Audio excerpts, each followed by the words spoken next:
Praise the lord. దేవుని పరిశుద్ధ నామానికి మహిమ కలుగును గాక.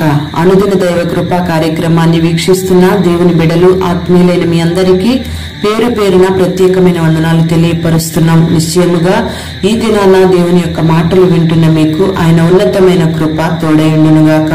ప్రియమైన దేవుని బిడ్డలారా, గడిచిన ఈ సంవత్సరం అంతా కూడా దేవుడు మనం నడిపించబడడానికి కావలసిన సామర్థ్యాన్ని, కృపను మనకు అనుగ్రహిస్తూ వచ్చాడు.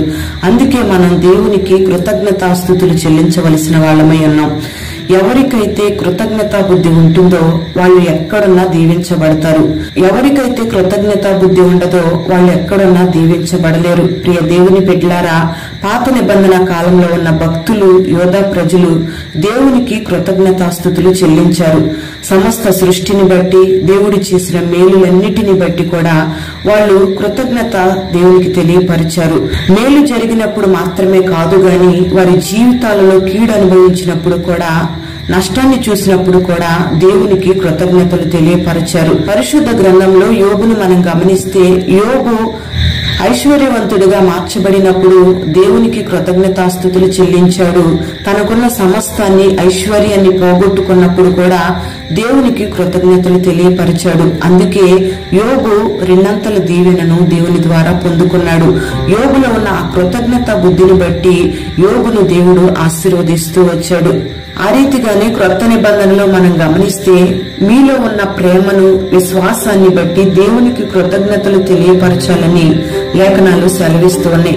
ఫిలిప్పీ పత్రిక 1వ అధ్యాయం 3వ వాక్యం నుంచి మనం గమనిస్తే, సంఘము దేవుని ఎడల, సేవకుల ఎడల చూపిన ప్రేమను బట్టి దేవునికి సేవకుడు కృతజ్ఞతాస్తుతులు తెలియపరిచినట్లుగా ఈ వాక్యంలో రాయబడి ఉంది. దేవుని బిడ్డ, మరి నీలో ఉన్న విశ్వాస జీవితాన్ని బట్టి, దేవుడు నీ ఎడల చూపుతున్న ప్రేమను బట్టి, నీలో ఉన్న ఆ ప్రేమ అనే ఫలాన్ని బట్టి దేవునికి నువ్వు కృతజ్ఞతలు తెలియపరచాలి.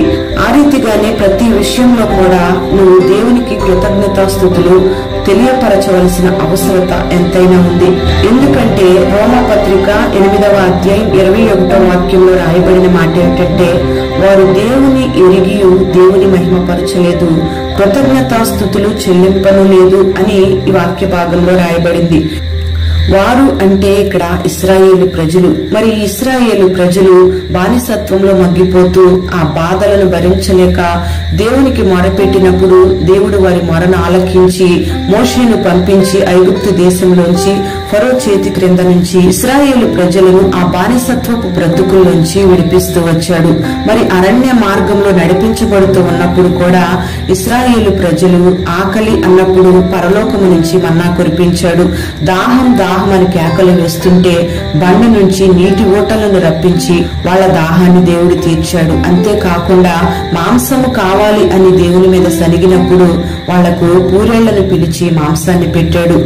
వారి బట్టలు మాయకుండా, వారి చెప్పులు పాతగెలకుండా, వారికి ఏది తక్కువ కాకుండా దేవుడు అరణ్య మార్గంలో ఈ ఇశ్రాయేలు ప్రజలందరినీ కూడా నడిపించాడు. కానీ వారికి మాత్రం దేవుని ఎడల కృతజ్ఞత స్వభావం లేదు. కృతజ్ఞత తెలియపరిచే అనుభవం వారిలో లేదు. దేవునిని స్తుతించే మనస్సు గాని, దేవునికి కృతజ్ఞత తెలియపరిచే మనస్సు గాని వారికి లేదు. అందుకే అనేక మంది అరణ్యంలో ఆకులు రాలినట్లుగా రాలిపోయారు. కృతజ్ఞత కలిగిన వాళ్ళు పాలు తేనెలు ప్రవహించే దేశంలో ప్రవేశించారు. ప్రియ దేవుని బిడ్డలారా, మరి ఆనాడు ఉన్న ఇశ్రాయేలు ప్రజల వలె మనం ఉండకూడదు గాని ఒక ప్రత్యేకమైన రీతిలో కృతజ్ఞత బుద్ధి కలిగి దేవుని యొక్క ఆశీర్వాదాలను మనం అనుభవించాలి. దేవుడు ఈ సంవత్సరం అంతా కూడా నిన్ను, నీ కుటుంబాన్ని ఎంతగానో కాపాడాడు.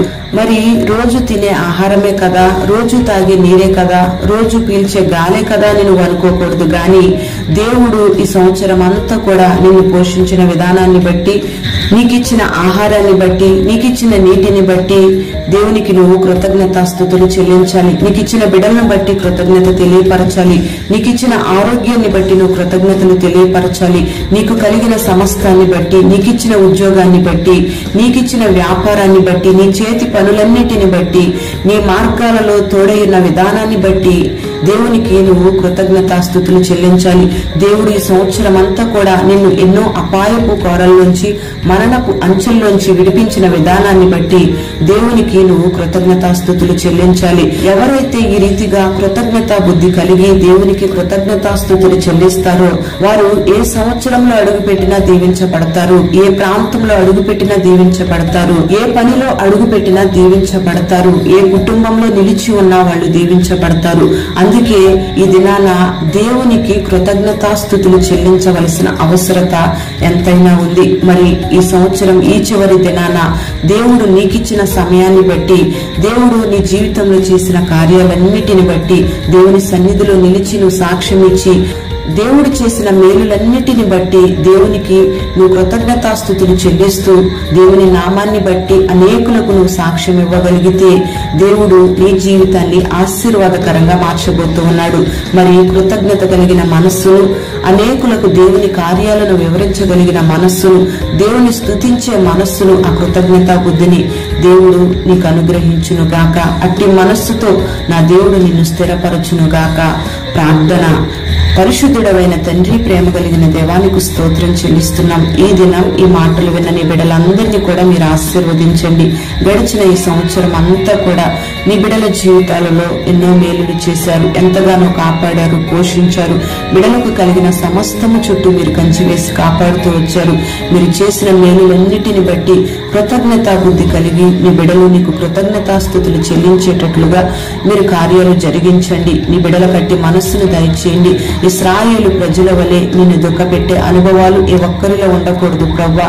కృతజ్ఞత మనస్సు కలిగిన వారిని ఎక్కడ నిలిచి ఉన్నా ఆశీర్వదిస్తానంటున్నావు. ఈ మనస్సుతో నీ బిడ్డలు నింపబడాలి. ఉద్యోగంలోనైనా, చేతి పనులలోనైనా, వ్యాపార రంగంలో నిలిచిన, వ్యవసాయ రంగంలో నిలిచిన, ఏ ప్రాంతంలో నిలిచిన, ఏ సంవత్సరంలో నీ బిడ్డలు అడుగు పెట్టినా గొప్ప దీవెన అనుభవించినట్లుగా నీ బిడ్డలకు మేలు చేయండి. అటు మార్గాల్లో నడిపించండి. కీడు జరిగినా, నష్టము జరిగినా, ఏ పరిస్థితి ఎందైనా నీ బిడ్డలు నిన్ను స్తుతించే అనుభవంలో స్థిరపరచబడాలి. అట్టి అనుభవాన్ని కలుగు చేసి పేరు పేరున నీ బిడ్డలు దీవించమని మహిమా, ఘనత, ప్రభావాలు నీకు మాత్రమే ఆరోపిస్తూ నజరేయుడైన యేసు నామములో అడుగుచున్నాము తండ్రి. ఆమేన్.